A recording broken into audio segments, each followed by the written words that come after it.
Whether you're just getting started in the aquarium hobby, you're looking to jump into the aquarium hobby, or you've been in it for quite some time, you've stumbled across this video and you're about to make some mistakes, or you've made them already. I've made them too. We're all guilty of making these mistakes.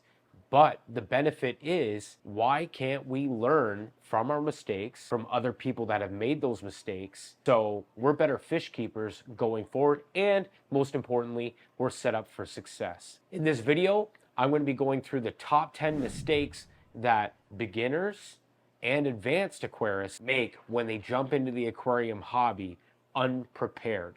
And if you stay tuned to the end, I might have a couple bonuses. So make sure you watch this entire video. And of course, if this video helped you, make sure to give it a big thumbs up. Subscribe to the channel if you haven't already, and let's get started. The first point, and probably the most important, is understanding the nitrogen cycle. If you do not understand the nitrogen cycle and you jump into this hobby unprepared, you're going to be setting yourself up for failure. Long story short, fish produce waste. Waste is toxic, which then creates ammonia and then moves into nitrite and then, of course, nitrate. If you go out and you buy your aquarium, and I know we've all wanted to do it, go out to your fish store, buy yourself your fish, your aquarium, your rocks, your decor, your fake plants, and you want to set up that aquarium, and you're going to buy fish that day. Don't act like you don't want to or you haven't before. I'm guilty of it too. We all get started from somewhere. This right here is the most common mistake that people make when jumping into the aquarium hobby. Going out and buying that aquarium that is not cycled is going to kill your fish. You need to make sure that when you're going out, you're setting yourself up for success. You're buying the aquarium, you're buying the filtration, you're buying your substrate and all your decor, and you cycle that aquarium.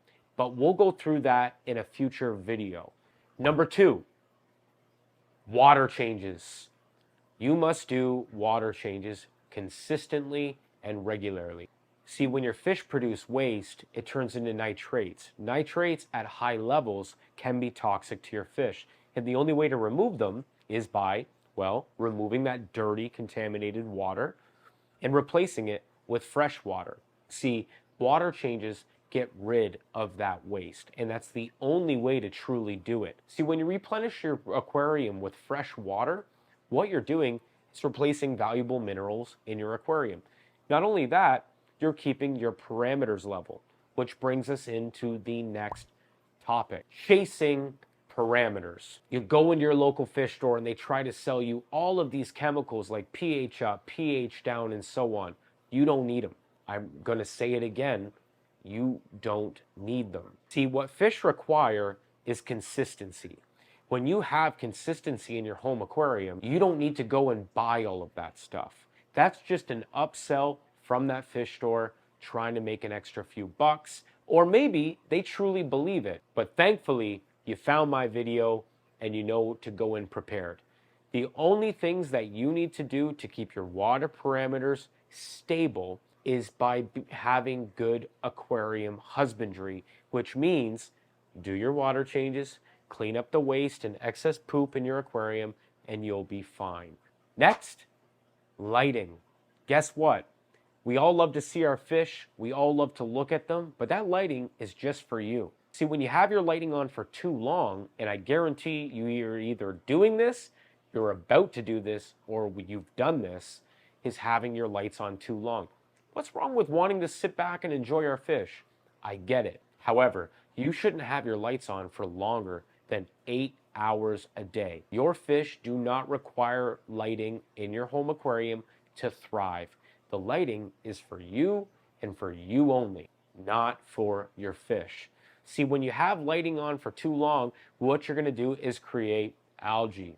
Nobody wants a green aquarium. You've probably seen it before, or you're about to see it, and keeping your lights on for too long is the #1 cause of having algae in your home aquarium. You can go and get things like aquarium timers, or timer power bars, or even the lights nowadays, the aquarium lights have timers built into them. So don't set it for longer than 8 hours in a day and you'll be absolutely fine. Overfeeding your fish. You're probably already doing it. You've done it before, or you're about to. You are overfeeding your fish. If you're new to the aquarium hobby, or you're even an advanced hobbyist, you're overfeeding your fish. See, the number one thing we love to do in our home aquarium is feed our fish. We get joy out of it. That's the thrill from it. We have friends over, we show them feeding our fish. We have a blast, but you're probably feeding them too much. My rule of thumb and what I like to do is throw enough food in there that my fish can eat in 5 to 10 minutes. And I'm sure you'll get your rhythm in time. Just give it patience. Stop overfeeding your fish. Next, aquarium heating. Aquarium heating is extremely important. Our fish need heaters in order to thrive in our home aquarium. See, in my room, the ambient temperature is about 72 degrees Fahrenheit. Fish, tropical fish, require minimum of 76 to 77 degrees Fahrenheit. This tank right here is at 80 along with the rest of the aquariums in my fish room. See, heaters though are another component that can fail. What happens is they can get stuck on and essentially they're cooking your aquarium. The heater doesn't know to turn itself off, it malfunctions. It can happen to a new heater, a heater that's malfunctioning over the course of time just from use. Whatever the case may be, heaters can malfunction. Now, here's ways that if your aquarium heater malfunctions, that you cannot cook your fish. You can get one of these. This one is made by Inkbird. It's a temperature controller. So what this is your heater plugs into this and you've controlled this with an app or whatever the case may be. There's lots of brands out there and you can set the heat that you want your aquarium to be. So guess what? If your heater accidentally gets stuck on, this will shut off the heater. It's a fail-safe.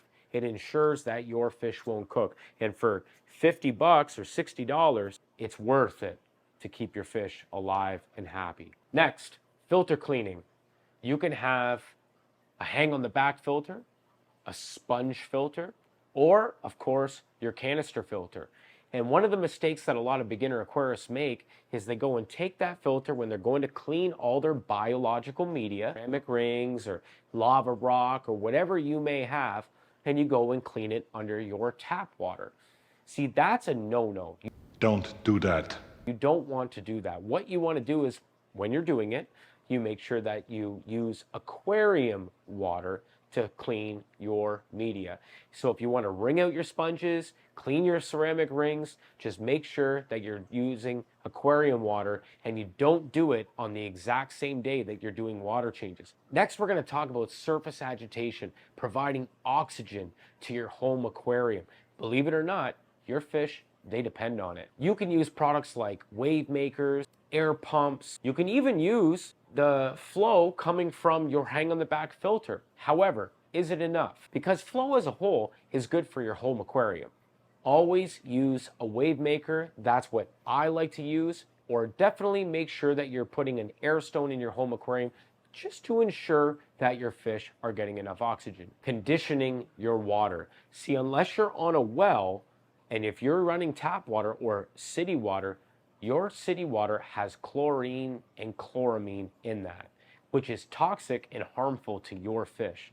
You got to make sure that you're using a dechlorinator when you're doing your water changes in your home aquarium. So before, when you add that fresh water in and you've drained that water in your home aquarium, you add a dechlorinator in. There are lots of different brands out there. They're all great. Me specifically, I use Microblift. There are a lot of other brands out there that you can use. What they do is they make sure that they remove chlorine, chloramines, and other harmful metals in that tap water that you're about to add to your home aquarium to make sure that A, your water changes run safely, and not only that, you're not killing your fish. Power outages.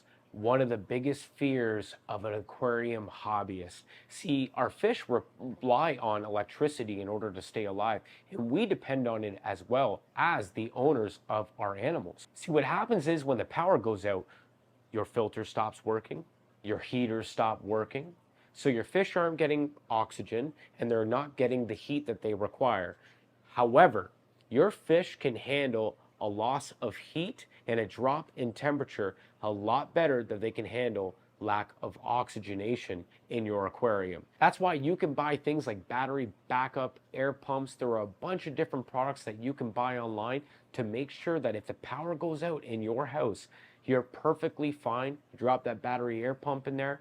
It's providing surface agitation to your home aquarium, which is providing your fish with the oxygen that they need. Not only do I have battery backup air pumps, but I also have a generator. Well, because you got to keep this big tank running as well as other tanks as well. So if you're starting to get into a lot of tanks and a lot of aquariums, I'd highly recommend going out and buying a used, reliable generator. Or if you want to splurge, go buy a brand new one. Now, if you're ready for your bonus tips, if you haven't liked this video already, please give it a thumbs up and let's get into it. Quarantining your fish. See, a lot of the times when you go to the fish store and you go and buy those fish, a lot of stores will quarantine. However, the majority of them do not. And at the end of the day, I don't care if you're getting it from your best friend in their home aquarium, you need to make sure that you're quarantining your fish for at least 2 to 3 weeks. See, even the most advanced aquarium hobbyists don't quarantine their fish. And what you're allowing them to do is bring in harmful parasites and putting that in your home aquarium, which a lot of them are contagious and can attack other fish. It can wipe out your entire aquarium. Make sure that you have a separate aquarium, tote, whatever the case may be, whatever you can come up with to quarantine your fish in their own aquarium, and make sure that you observe them, and of course you can treat them. There are a bunch of different medications that you can use as a general quarantine treatment method. What I like to use, plain and simple, rock salt. Rock salt and spiking that temperature up to about 83, 84 degrees seems to always do the trick for me. However, I'm in Canada and we can't get fish meds. There are other products that you can use like Microbliff's Herb Tana, API's General Cure, Hikari's Prazi Pro. There are a number of different products that you can use as a general treatment when you get new fish before you add them into your home aquarium. So just make sure that you're quarantining your fish. Finally, the last tip, buying the right size aquarium. This is probably one of my biggest pet peeves. We walk into our fish store and we buy this beautiful 1.5 or 3 gallon aquarium and we throw a beta in there. Well, you're not only going to quickly upgrade because this hobby is addicting and you want more fish, but you're also probably going to upgrade because you're going to do a little bit more research and you're going to realize the smaller the aquarium, the harder it is to keep your water parameters in check. Therefore, making it more stressful for your fish, which is another leading cause to fish dying and new hobbyists getting out of the hobby as quick as they got in. See, when you get larger aquariums, you have more water volume, which therefore leads to less water parameter fluctuations. pH remains stable, the list goes on. It's better to get a larger aquarium. I wouldn't recommend an aquarium less than 20 gallons for your beginner hobbyist that's going out and buying their first aquarium. Lastly, this hobby is expensive. It wouldn't hurt to buy a second hand.